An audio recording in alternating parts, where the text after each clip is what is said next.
H.H. Shrimali, English teacher, Shri વી.આર. વિદ્યાલય. મિત્રો, આજે આપણે unit 3 read 1 manage your stress વિશે અભ્યાસ કરીશું.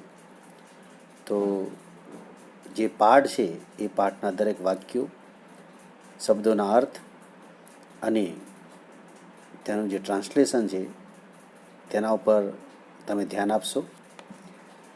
I am going to start. Please pay attention what I am reading and what I am translating.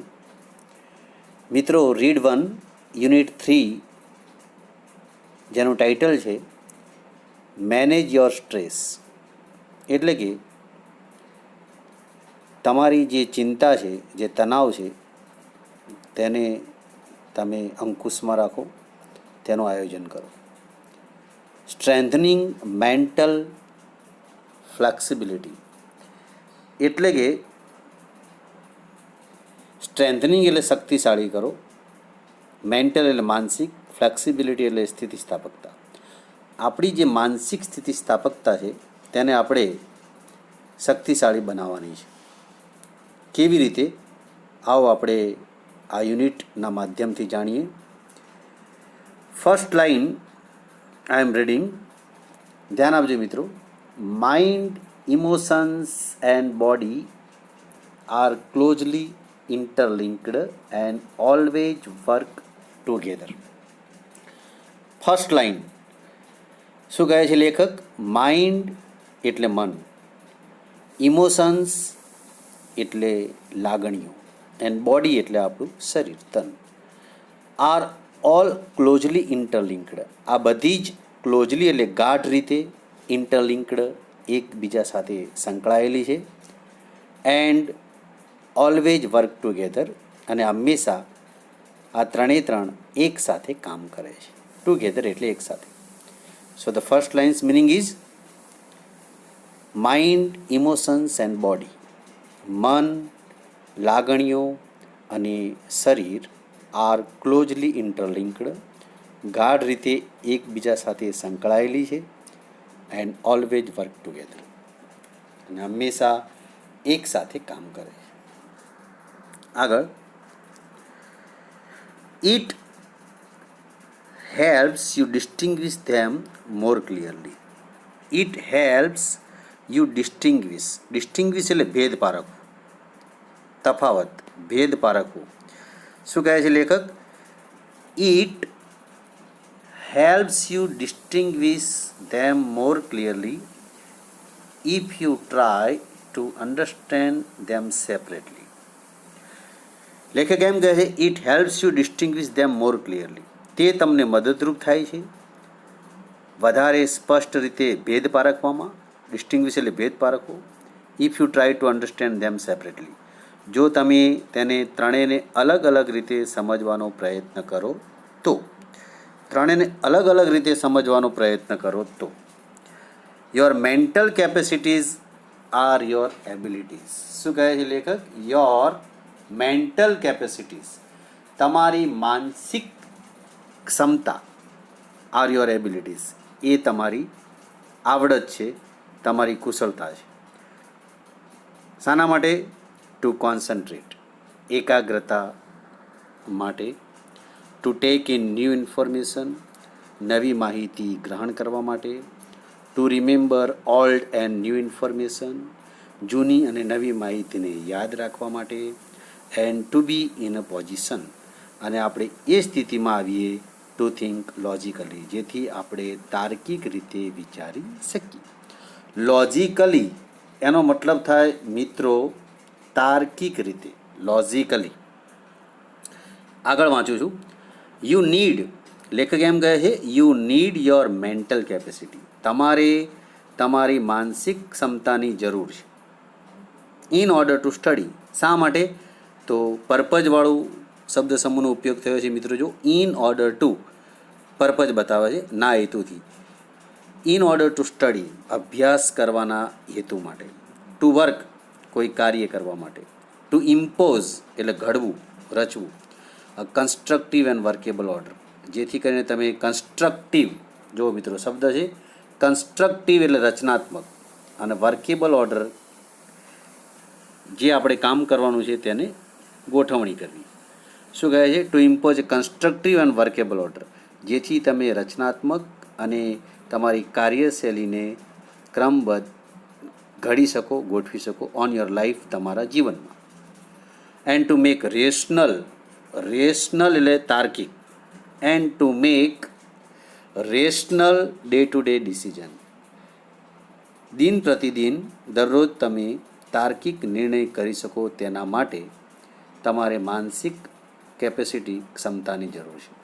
Again I read, અહીંથી ધ્યાન આપજો. You need your mental capacity, તમારે તમારી માનસિક ક્ષમતાની જરૂર છે. ઇન ઓર્ડર ટુ સ્ટડી, અભ્યાસ કરવા, ટુ વર્ક, કાર્ય કરવા, to impose constructive and workable order, રચનાત્મક અને કાર્ય પદ્ધતિને ઘડવા ઓન યોર લાઈફ, તમારા જીવનમાં. And to take rational day to day decision, અને દરરોજ તાર્કિક નિર્ણય લેવા માટે. ફોર એક્ઝામ્પલ, આપણે અહીંથી આગળ વધીએ તો લેખક કહે છે, ફોર એક્ઝામ્પલ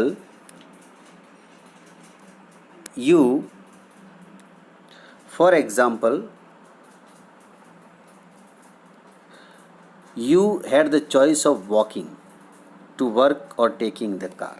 લેખક એમ કહે છે, દાખલા તરીકે એક એક્ઝામ્પલ આપ્યું કે કેવી રીતે આપણે દિન પ્રતિદિન તાર્કિક નિર્ણયની જરૂર પડે છે જીવનમાં. તો એક દ્રષ્ટાંતના માધ્યમથી આપણને સમજાવવા માગે છે. ફોર એક્ઝામ્પલથી આપણે એ દ્રષ્ટાંતને સમજીએ. લેખક જે દ્રષ્ટાંત આપણને આપે છે તે જુઓ મિત્રો. દાખલા તરીકે, if you had the choice of walking to work or taking the car. દાખલા તરીકે તમારે કામ કરવા માટે ઓફિસે જવાનું છે, તો તમારી પાસે બે વિકલ્પ છે. યુ હેડ ધ ચોઇસ એટલે પસંદગી, વિકલ્પ, ઓફ વોકિંગ ટુ વર્ક, કામ કરવા કાં તો તમે ચાલીને જાઓ, ઓર ટેકિંગ ધ કાર, અથવા તો તમે કાર લઈને જાઓ.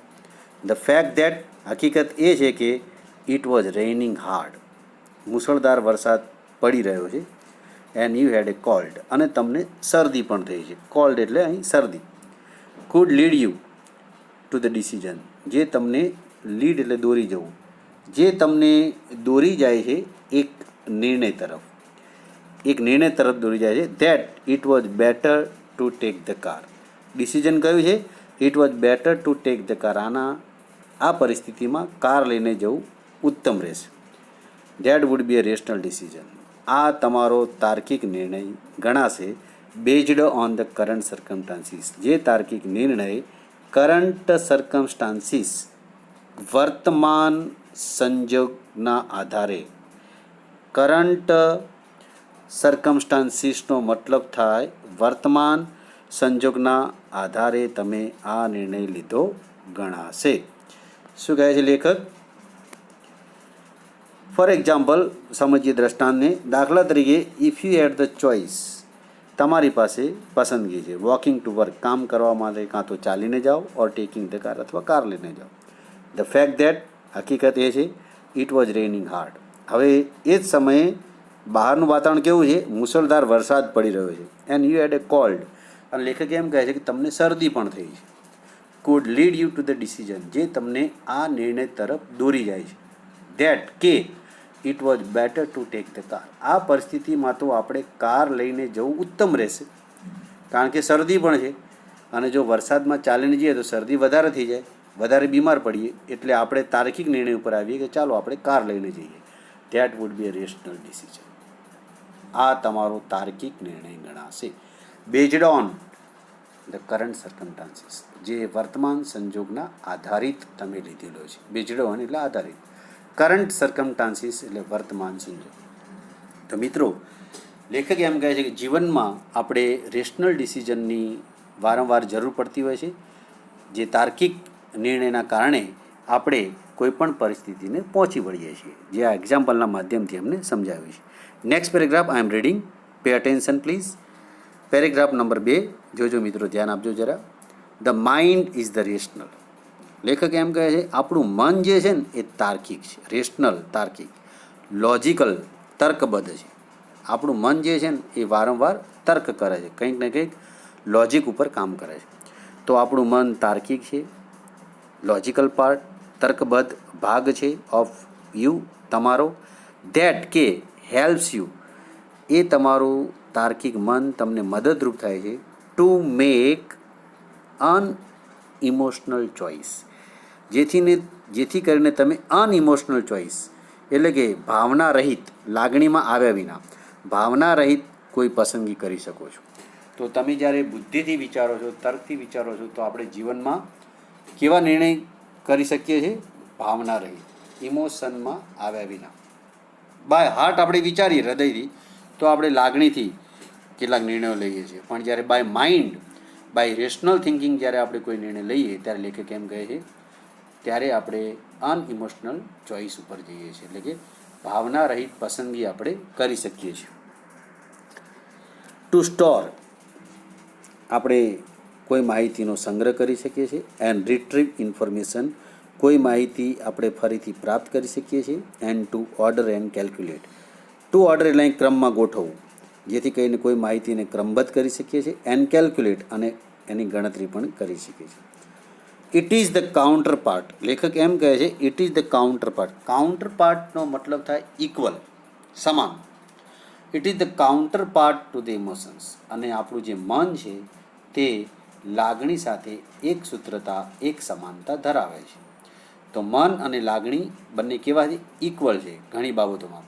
દાખલા તરીકે આપણું મન એટલે આપણું માઇન્ડ, આપણું મગજ અને આપણી લાગણીઓ એકબીજા સાથે કેવી રીતે એક સમાનતા ધરાવે છે, એક સૂત્રતા ધરાવે છે, એનું એક દ્રષ્ટાંત લેખક આપણને આપે છે. ચાલો આપણે દ્રષ્ટાંતને સમજીએ. તે પહેલાં ફરીથી સેકન્ડ પેરેગ્રાફને આપણે જોઈ લઈએ. શું કહે છે?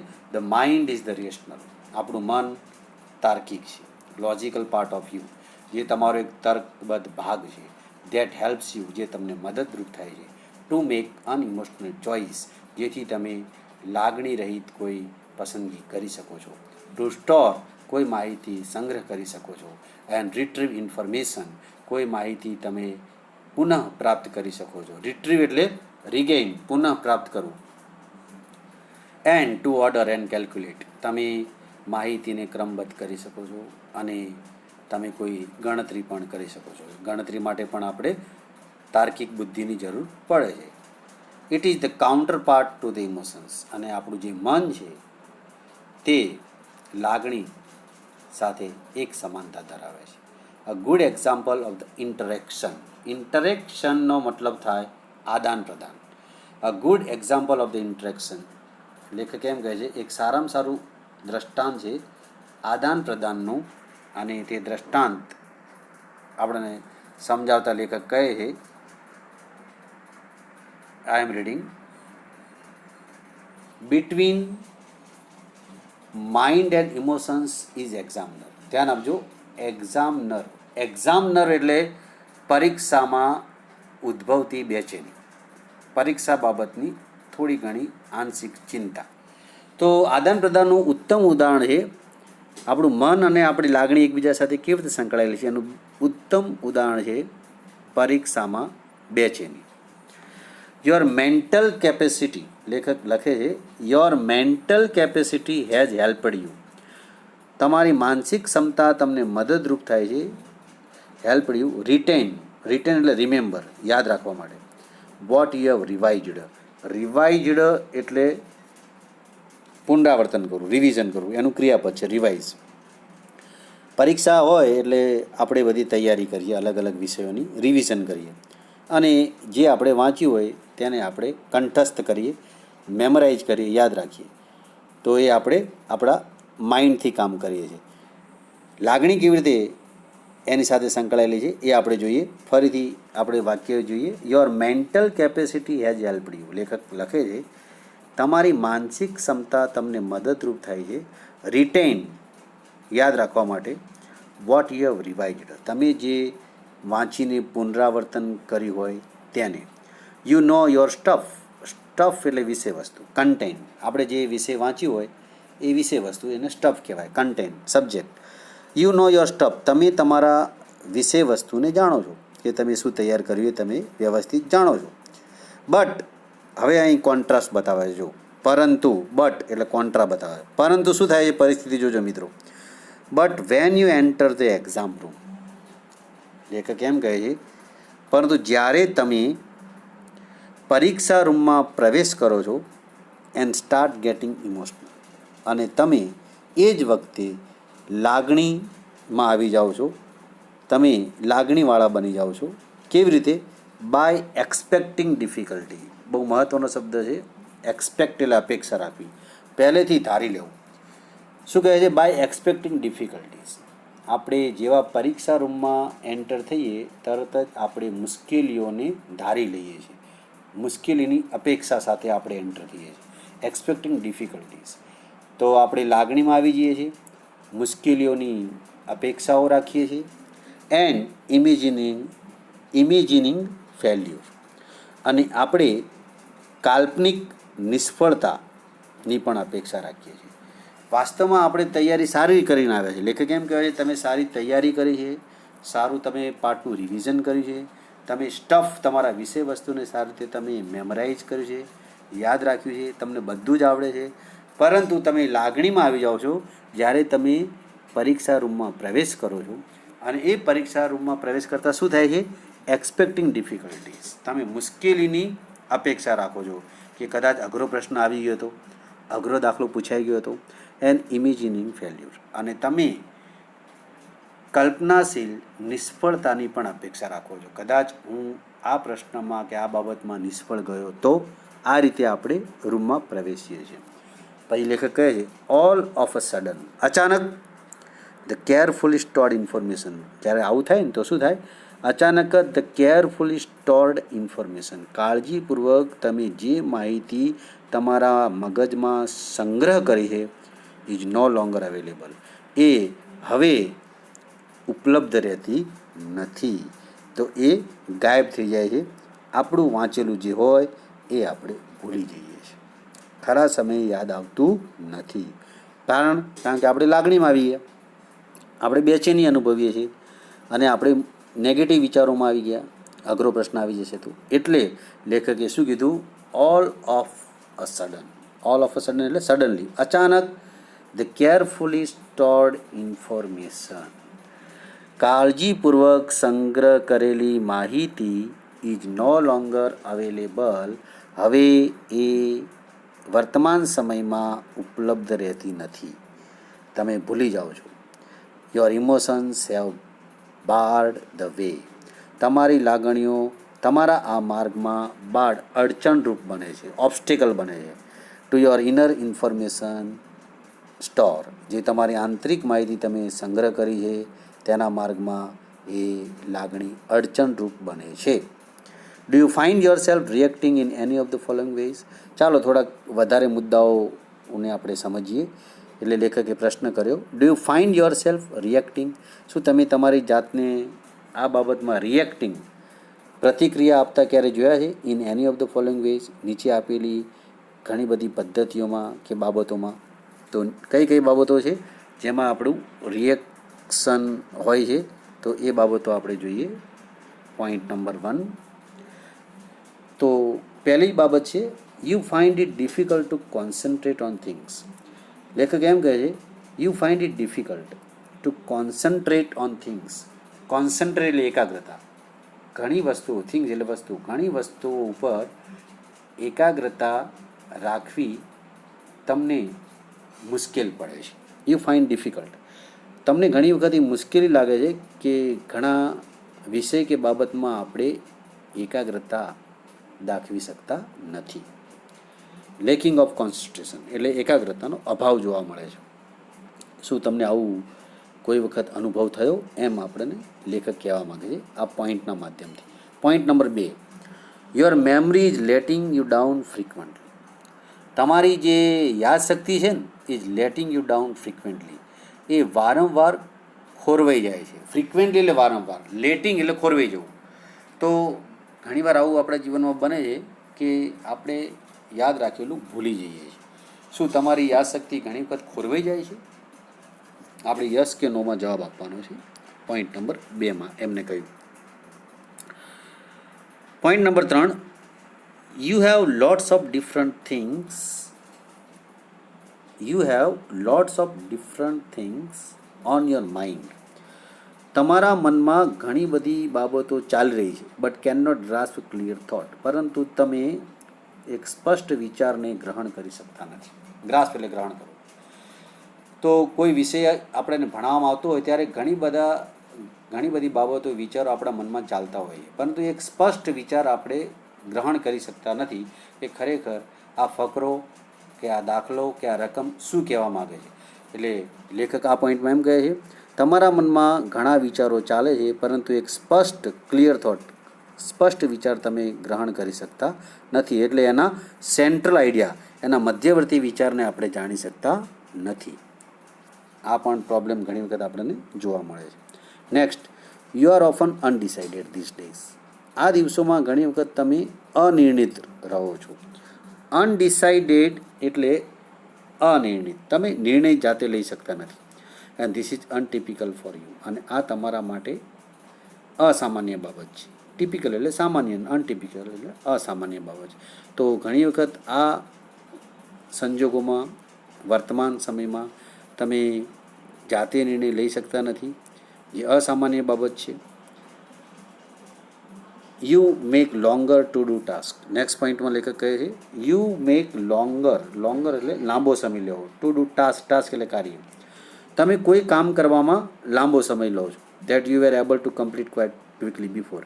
જે કામ કરવામાં તમે અગાઉ ખૂબ જ ઝડપી હતા, ક્વિકલી એટલે ઝડપી, તો અગાઉ તમે જે કામ ખૂબ જ ઝડપથી પૂરું કરી શકતા હતા, એ જ કામને પૂરું કરવામાં અત્યારે થોડોક લાંબો સમય તમે લો છો. સો આવું બને છે કે જે કામ તમે પહેલાં થોડીક મિનિટોમાં કે થોડીક સેકન્ડમાં કરતા હતા, એ જ કામ પૂરું કરવામાં અત્યારે થોડોક તમારે લાંબો સમય લેવો પડે છે. વિચારવામાં, ડિસિઝન લેવામાં એવું પણ આપણને બનતું હોય છે, એમ લેખક કહે છે. તો આ બધા પોઈન્ટના માધ્યમથી લેખક શું કહે છે મિત્રો? જુઓ, ઇફ યસ, જો મોટાભાગના પોઈન્ટમાં તમારો જવાબ હા હોય, if yes, then it gives a sign of mental stress present in you. એનો મતલબ કે it gives a sign, sign એટલે નિશાની, SIGN, સાઇન નિશાની. તો એ સમજવાનું કે નિશાની છે મેન્ટલ સ્ટ્રેસ, માનસિક તણાવની, પ્રેઝન્ટ ઇન યુ, જે તમારામાં હાલ હાજર છે. તો તમારામાં હાજર રહેલા માનસિક તણાવની આ નિશાની છે, જો તમે આનો જવાબ હામાં આપ્યો તો. ધ બેટર યુ ડીલ, લેખક એમ કહે છે, તો આના માટે શું કરવું? The better you deal with stress, the less you mental capacity will be affected. આ ડબલ કમ્પેરિઝનનું વાક્ય છે મિત્રો, ગ્રામરની પરિભાષામાં ડબલ કમ્પેરિઝન. જો ધ બેટર એક સીડી, કમ્પેરેટિવ ફોર્મ કોનું છે? ગુડનું બેટર. અને આગળ વાંચો ધ લેસ એ કોનું કમ્પેરેટિવ ફોર્મ છે મિત્રો? લિટલનું લેસ થાય, ગુડનું બેટર થાય. તો ડબલ કમ્પેરિઝનનું વાક્ય શું કહે છે? The better you deal with stress, તમે જેટલા તણાવને સારી રીતે પહોંચી વળશો, ડીલ એટલે પહોંચી વળો, તમે તણાવને જેટલું સારી રીતે પહોંચી વળશો, the less your mental capacity will be affected, એટલી તમારી માનસિક ક્ષમતાને અસર ઓછી થશે. તો તમે માનસિક પાવરફુલ બનશો જો તમે એને પહોંચી વળશો સારી રીતે. તો the following exercise will help you, નીચેની કેટલીક કસરતો છે, વિલ હેલ્પ યુ, જે તમને મદદરૂપ થશે. બિલ્ડ બેટર સ્ટ્રેસ રેઝિલિયન્સ એટલે આપણામાં રોગ પ્રતિકારક શક્તિનો વધારો કરવો. તો એમ કહે બિલ્ડ બેટર સ્ટ્રેસ રેઝિલિયન્સ, જેથી તમે તણાવમાં રોગ પ્રતિકારક શક્તિ વધારે નિર્માણ કરી શકશો. એન્ડ રીબેલેન્સ, પુનઃ તમે સમતોલપણું જાળવી શકશો યોર સેલ્ફ, તમારી જાતમાં. If your mental capacity has already started to suffer due to stress, જો તમારી માનસિક ક્ષમતાએ શરૂઆત કરી દીધી હોય આ તણાવમાં સહન કરવાની, તો તમારે માનસિક સ્થિતિ તમારી થોડીક નબળી હોય, બગડી ગયેલી હોય, તમે ડિપ્રેશનમાં હોય, નેગેટિવ વિચાર આવતા હોય, તો લેખક એમ કહે છે આ બાબતમાં ધ ફોલોવિંગ એક્સરસાઇઝ, નીચેની કેટલીક કસરતો તમને મદદરૂપ થશે આ તણાવમાં રોગ પ્રતિકારક શક્તિનું નિર્માણ કરવામાં, રીબેલેન્સ યોર સેલ્ફ, ફરીથી તમારામાં પુનઃ સમતોલપણું જાળવવામાં. જો તમારી માનસિક ક્ષમતાએ તણાવના કારણે યાતના સહન કરવાની શરૂઆત કરી હોય તો આપણે એ લેખકની એક્સરસાઇઝો સમજીએ.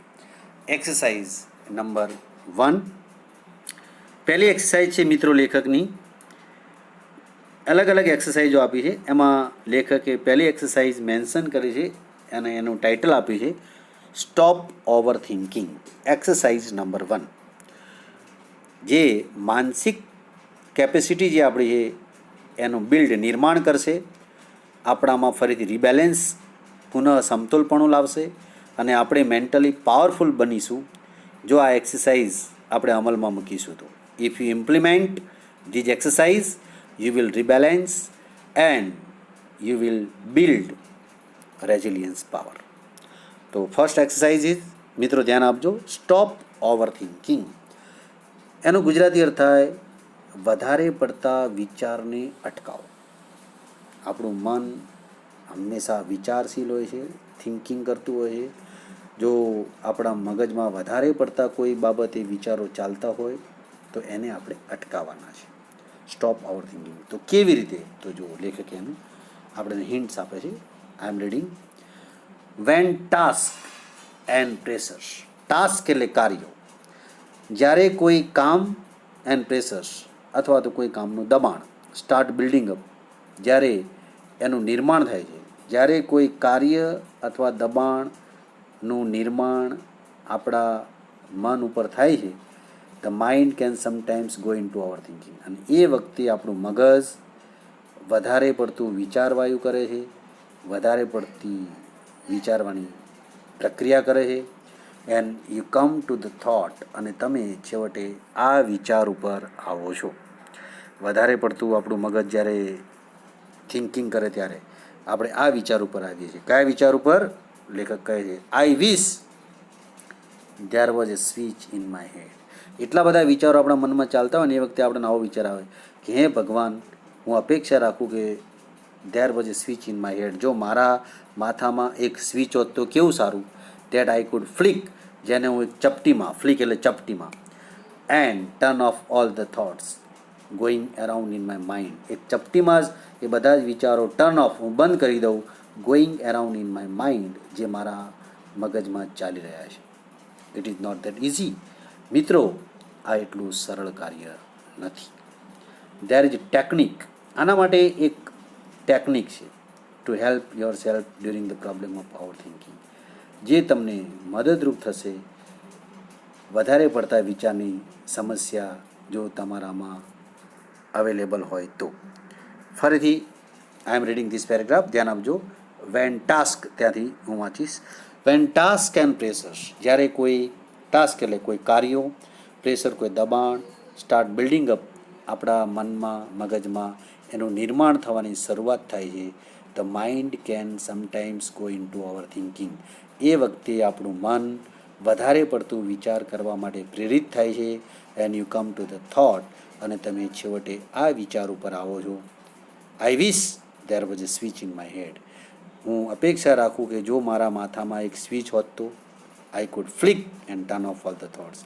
ચપટીમાં જ મેં એ સ્વિચ બંધ કરી હોત અને બધા જ વિચારો મેં બંધ કરી દીધા હોત, going around in my mind, જે અત્યારે મારા મનમાં ચાલી રહ્યા છે. It is not that easy. લેખક એમ કહે છે એ બધા વિચારોને એકદમ બંધ કરવા સરળ નથી. There is technique. એના માટે એક પ્રયુક્તિ છે મિત્રો, એક ટેકનિક છે, ટુ હેલ્પ યોર સેલ્ફ, જે તમને મદદરૂપ થશે during the problem of over thinking. વધારે પડતું વિચારવાયું હોય તેને અટકાવવા માટે. કેવી રીતે તો જોઈએ મિત્રો. લેખક કહે છે સે to your self repeatedly during the day. Repeatedly, વારંવાર. દિવસ દરમિયાન તમારી જાતને વારંવાર આ વાક્ય બોલવાનું છે. કયું વાક્ય બોલવાનું છે? નીચેનું વાક્ય ઇન્વર્ટેડ કોમામાં આપેલું છે. એ વાક્ય દિવસ દરમિયાન આપણે વારંવાર બોલવાનું છે. કયું વાક્ય છે? જો લેખકે આપણને આપ્યું છે, ટેકનિક છે ઓવર થિંકિંગને સ્ટોપ કરવાની. વાક્ય આવું છે, I have no expectation. Expectation એટલે અપેક્ષા. And I will deal with, deal એટલે પહોંચી પડવું, whatever happens when it happens. લેખક એમ કહે છે આઈ હેવ નો એક્સપેક્ટેશન્સ. મારે કોઈ અપેક્ષા નથી, કોઈ મહત્વકાંક્ષા નથી. And I will deal with, અને હું પહોંચી વળીશ, વોટ એવર હેપન્સ, જે કંઈ પણ બનશે, વેન ઇટ હેપન્સ, જ્યારે પણ બનશે. આ એક નાનકડું વાક્ય છે. દિવસ દરમિયાન આપણે 4-5 વખત એનું રિપીટેશન કરવાનું છે, જેથી કરીને આપણે ઓવર થિંકિંગને સ્ટોપ કરી શકીએ. વાક્ય આપણામાં પોઝિટિવ એટીટ્યૂડનું નિર્માણ કરશે, હકારાત્મક વલણનું નિર્માણ કરશે, હકારાત્મક તરફ આ વાક્ય લઈ જાય છે. શું કહે છે? આપણે દુઃખી કેમ થઈએ છીએ? કારણ કે આપણી અપેક્ષાઓ વધારે છે, મહત્વાકાંક્ષાઓ વધારે છે. એટલે લેખકે આ વાક્ય આપણને આપ્યું. શું કહે છે? I have no expectation. પહેલું તો એ, મારે કોઈ અપેક્ષા નથી, and I will deal with, અને હું પહોંચી વળીશ, વોટ એવર હેપન્સ, મારા જીવનમાં જે પણ બનશે, વેન ઇટ હેપન્સ, અને જ્યારે પણ બનશે. તો મારા જીવનમાં જે કંઈ આપત્તિ આવશે, દુઃખ આવશે, તણાવ આવશે, એને પહોંચી વળવા માટે મારામાં ક્ષમતા છે, એમ આ વાક્ય આપણને જણાવે છે. અને મારે કોઈ અપેક્ષા નથી. તો આ પોઝિટિવ એટીટ્યૂડ તરફ લઈ જવા માટેનો એક પ્રયાસ છે આ વાક્યના માધ્યમથી. આગળ હું વાંચું છું. When you think about a stressful day, લેખક કહે છે કે જ્યારે તમે એક તણાવભર્યા દિવસનો વિચાર કરો છો, that lies in front of you, જે દિવસ તમારી આગળ રહેલો છે, લાઇઝ એટલે રહેલો છે, ઇન ફ્રન્ટ ઓફ યુ તમારી આગળ, your thoughts run approximately like this, ત્યારે તમારા વિચારો અંદાજિત, એપ્રોક્સિમેટલી એટલે અંદાજિત, તમારા વિચારો અંદાજિત આ રીતે ચાલે છે. શું કહે છે? When you think about A stressful day, જ્યારે તમે એક તણાવભર્યા દિવસનો વિચાર કરો છો, that lies in front of you, જે દિવસ તમારી આગળ રહેલો છે, દિવસની શરૂઆત થતાં જ તમે તણાવભર્યા દિવસની કલ્પનાની શરૂઆત કરો છો, એમ લેખક કહે છે. Your thoughts run approximately like this, તમારા વિચારો અંદાજિત આ રીતે ચાલે છે. ઓહ માય ગોડ, અરે ઈશ્વર, આઈ હેવ, લેખક એમ કહે છે, ઓ માય ગોડ, અરે ઈશ્વર, આઈ હેવ, શું કહે છે લેખક? I have so much to do, અરે મારે ઘણું બધું કામ કરવાનું છે. I have so much to do, હજુ તો દિવસની શરૂઆત થઈ છે, અને શરૂઆત થતાં જ તમે પ્રારંભિક સમયમાં જ આવો વિચાર કરો, અરે આજ તો મારે ઘણા બધા કામ છે. આ વિચારથી જ આપણે ડિપ્રેશનમાં આવીએ છીએ, એમ લેખક કહેવા માગે. શું કહે છે? અરે મારે તો ઘણા બધા કામ કરવાના છે. I must do X and Y and Z, અરે મારે એક્સ વાય ઝેડ કામના બધા પ્રકારો છે, એમ એક્સ વાય ઝેડ જે આપણે કામ દિવસ દરમિયાન કરવાના છે, એને એક સિમ્બોલ તરીકે લેખકે આપણને કહ્યું છે. I must do X and Y and Z, અરે આજે તો મારે એક્સ વાય અને ઝેડ જેવા કામો કરવાના છે. એન્ડ આફ્ટર ધેટ, અને આ બધા કામ પતાવ્યા પછી, A and B need to get sorted out, અને હા, એક્સ વાય ઝેડને તમે પ્રાયોરિટી આપી છે. આપણે દિવસ દરમિયાન અમુક કામ હોય તો અમુક કામને આપણે પ્રાયોરિટી આપીએ કે આ મારે પહેલાં પતાવવાના છે, બીજા કામ પછી કરવાના છે. તો પહેલાં આપણે એક્સ વાય ઝેડ, લેખકે કેમ કીધું? અરે મસ્ટ એટલે ફરજિયાત, આજે તો મારે એક્સ વાય ઝેડ કામ ફરજિયાત પતાવવાના છે. એન્ડ આફ્ટર ધેટ, અને એ કામ પત્યા પછી એ એન્ડ બી, એ અને બી નામના જે કામો છે, need to get sorted out, એનો પણ મારે ઉકેલ લાવવાનો છે. સોર્ટેડ આઉટ એટલે સોલ્યુશન લાવવાનો છે, સોલ્વ એઝ વેલ. તો દિવસ દરમિયાન લેખકે એમ કીધું કે 5 કામો છે, એમાં એક્સ વાય ઝેડને તમે પ્રાયોરિટી આપી, મહત્ત્વના કામ પહેલાં પતાવ્યા, અને હા, એ અને બી તો હજુ મારે બાકી છે કામ કરવાના. તો તમે દિવસની જે શરૂઆત છે, એ જે કામોની યાદી છે, એ કામોની યાદીની ચિંતા સાથે દિવસની શરૂઆત તમે કરો છો, તો આખો દિવસ તમારો તણાવ ભર્યો રહેશે, સ્ટ્રેસફુલ. તો લેખક એના માટે શું કહે છે? સોલ્યુશન માટે જોજો. આગળ વાંચું. I don't know how I am going to do it all, સાથે સાથે આપણે એવા વિચારો કરીએ છીએ કે આટલા કામ કરવાના છે. I don't know how I am going to do it all, અરે મને ખબર જ નથી પડતી કે હું આ બધા કામ કેવી રીતે પૂરા કરીશ. I don't know how I am going to do it all, આ બધા જ કામ હું કેવી રીતે પૂરા કરીશ. આઈ won't even have time to it, અરે મારી પાસે જમવાનો સમય પણ નહીં રહે. આઈ વોન્ટ એ વિલ નોટનું ટૂંકું રૂપ છે, વિલ નોટ એનું ટૂંકું રૂપ, abbreviated form won't. I won't even have time to eat, અને મારે જમવાનો સમય પણ નહીં રહે. તો આ રીતે આપણે દિવસની શરૂઆત કરીએ છીએ મિત્રો. લેખક આપણને એમ કહે છે કે આપણે દિવસની શરૂઆત થતાં જ તણાવ પરિસ્થિતિમાં આવી જઈએ છીએ. એના માટે જવાબદાર આપણે પોતે છીએ, કારણ કે આપણે જ ચિંતામાં વધારે પડીએ છીએ. તો એના માટે લેખક લખે છે, બેઝિકલી મૂળભૂત રીતે, ફંડામેન્ટલી, બેઝિકલી મૂળભૂત રીતે, the day hasn't even started, હજુ તો દિવસની શરૂઆત પણ નથી થઈ, but you are already in a tease, અને તમે ચિંતામાં પડી જાઓ છો. ટીજ એટલે બેચેની, ચિંતા, વરી. હજુ તો મૂળભૂત રીતે પ્રારંભિક હજુ તો સમય છે, હજુ તો દિવસની શરૂઆત જ થઈ છે અને તમે ચિંતામાં પડી જાઓ છો કામની યાદીને લઈને. What is happening is that, શું બને છે? Your mind is racing ahead of you, તમારું જે મન છે ને એ રેસિંગ અહેડ ઓફ યુ, એ તમારી આગળ દોડે છે. આપણું મન ખૂબ જ ત્વરિત ગતિએ આગળ દોડે છે, તો આપણું મન ખૂબ જ આપણી આગળ ગતિ કરે છે. And anticipating how tired and stressed you, અને આપણે એન્ટિસિપેટ એટલે ધારી લઈએ છીએ, ધારવું, અને આપણે ધારી લઈએ છીએ હાઉ ટાયર્ડ એન્ડ સ્ટ્રેસ્ડ, હું કેટલો થાકેલો હોઈશ, સ્ટ્રેસ્ડ કેટલો ચિંતામાં હોઈશ. You will feel once you have completed all the task ahead, જ્યારે તમે તમારી આગળ રહેલા બધા જ ટાસ્ક એટલે કાર્યો પૂરા કરશો, ત્યારે તમે કેટલા થાકેલા અને ચિંતામાં હશો, એવી એન્ટિસિપેટિંગ પહેલેથી જ આપણે ધારણા કરી લઈએ છીએ. એટલે હજુ તો આપણે કામ હાથ પર પણ નથી લીધા, હજુ આપણે કામની શરૂઆત પણ નથી કરી, અને આપણે પહેલેથી જ ધારી લઈએ છીએ કે હું જ્યારે મારા કામ પૂરા કરી લઈશ ત્યારે કેટલો થાકેલો અને તણાવમાં હોઈશ. આવું આપણે પહેલેથી એન્ટિસિપેટ કરીએ છીએ.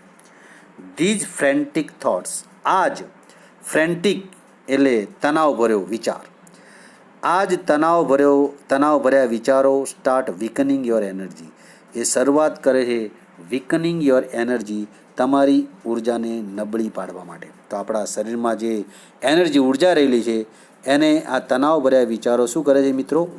વીકનું ક્રિયાપદ વિકન, EN સાથે વિકન કરે છે, એને નબળા પાડે છે. એન્ડ એઝ એ રિઝલ્ટ, પરિણામે you are entering into A busy day, તમે એક વ્યસ્ત દિવસમાં પ્રવેશ કરો છો with only half of your normal energy, અને માત્ર અડધી સામાન્ય ઉર્જા સાથે. તો અડધી ઉર્જા ક્યાં ગઈ? તો અડધી ઉર્જા તો આપણે પહેલેથી જ ધારણા કરી લીધી કે હું થાકી જઈશ, હું વધારે ચિંતામાં મુકાઈ જઈશ, હું આ કામ પૂરા નહીં કરી શકું. આ વિચારમાં અડધી એનર્જી તો તમારી વ્યય થઈ ગઈ. તો બાકીની અડધી એનર્જી જે તમારી પાસે રહી, એ અડધી એનર્જી સાથે તમે વ્યસ્ત દિવસમાં પ્રવેશ કરો છો, અને અડધી એનર્જી સાથે આટલા બધા કામને નિપટાવવા, તો પરિણામ શું આવશે? આપણે ઓટોમેટિકલી થાકી જ જવાના, અને મેન્ટલી સ્ટ્રેસ પણ આપણે રહેવાના, એમ લેખક કહે છે. તો સામાન્ય અડધી ઉર્જા સાથે તમે વ્યસ્ત દિવસની શરૂઆત કરો છો. બેઝિકલી અગેન આઈ રીડ, ધ્યાન આપજો મિત્રો, ત્યાંથી હું ફરીથી વાંચીશ. બેઝિકલી મૂળભૂત રીતે the day hasn't even started, હજુ તો દિવસની શરૂઆત પણ નથી થઈ. But you are already in tease, પરંતુ તમે એક ચિંતામાં મુકાઈ જાઓ છો. What is happening is that, અને પરિણામ શું બને છે? Your mind is racing ahead of you, તમારું મન તમારી આગળ ગતિ કરે છે. એન્ટિસિપેટિંગ, અને તમારું મન પહેલેથી ધારી લે છે how tired and stressed you, તમે કેટલા થાકેલા અને તણાવ ભર્યા હશો. Will feel once you have completed all the task ahead, એક વખત તમારી આગળ રહેલા કામો તમે પૂરા કરી લેશો ત્યારે. ધીઝ ફ્રેન્ટિક થોટ્સ, આ તણાવભર્યા વિચારો સ્ટાર્ટ વીકનિંગ યોર એનર્જી, શરૂઆત કરે છે તમારી ઉર્જા શક્તિને નબળી પાડવાની. એન્ડ એઝ એ રિઝલ્ટ, પરિણામે you are entering into A busy day, તમે એક વ્યસ્ત દિવસમાં પ્રવેશ કરો છો with only half of your normal energy, માત્ર સામાન્ય અડધી ઉર્જા સાથે. તો અડધી ઉર્જા તો નેગેટિવ થોટ્સમાં જ જતી રહી, બાકીની અડધી ઉર્જા સાથે તમે વ્યસ્ત દિવસની શરૂઆત કરો છો. ધેન પછી when you end up saturated at the end of the day, જ્યારે તમે બધા કામ પૂરા કરશો, end up saturated at end of the day, ત્યારે દિવસના અંતે તમે સેટર્ડ એટલે ટાયર્ડ, તમે સંપૂર્ણ થાકી ગયા હશો દિવસના અંતે. You seem to have proved that you were right all along, અને તમને એવું લાગશે કે તમે ખરેખર સાબિત કર્યું કે તમે આ બાબતમાં પહેલેથી સાચા હતા કે હું થાકી જઈશ, એ બાબતને તમે પુરવાર કરો છો. યુ હેડ એ ડ્રેડફુલ ડે, તમારો દિવસ ખૂબ જ ભયાનક ડ્રેડફુલ રહ્યો. એન્ડ યુ ફીલ ફિઝિકલી ડ્રેઇન્ડ, અને તમે શારીરિક રીતે ક્ષીણ થઈ જાઓ છો. ડ્રેન એટલે ક્ષીણ થઈ જવું, શારીરિક રીતે તમે ક્ષીણ થઈ જાઓ છો. તો આ રીતે લેખક એમ કહે છે કે અડધી ઉર્જા સાથે જ્યારે તમે બાકીના બધા કામ પૂરા કરો તો સ્વાભાવિક છે કે તમે થાકી જ જવાના. તો આપણે દિવસના અંતે આ કામ કરતાં કરતાં થાકી જઈએ છીએ અને આપણે આપણી જાતને સાચી પુરવાર કરીએ છીએ કે હું સાચું કહેતો હતો કે હું થાકી જ જવાનું. વાસ્તવમાં આપણે પોઝિટિવ થિંકિંગથી જો દિવસની શરૂઆત કરી હોત, એના વિશે આપણે નકારાત્મક વિચારો ન લાવ્યા હોત, તો આપણે પૂરેપૂરી ઉર્જા સાથે એ બધા જ કામ પૂરા કરી શક્યા હોત, હેપી અને આપણે દિવસના અંતે થાક પણ ન લાગ્યો હોત અને આપણે ફ્રેશ મૂડમાં જે કામ પૂરા કરી શક્યા હોત. પરંતુ આપણે પોતે જ જવાબદાર છે આપણા પોતાના એનર્જીને વ્યય કરવામાં, નેગેટિવ થોટ્સથી આપણે થકાન તરફ જવામાં. આગળ આપણે પાર્ટ 2માં એનું ટ્રાન્સલેશન જોઈશું મિત્રો. તો આ રીતે લેખક આપણને તણાવ મુક્ત રહેવાનો પ્રયત્ન કરવાના સૂચનો કરે છે. Thank you very much.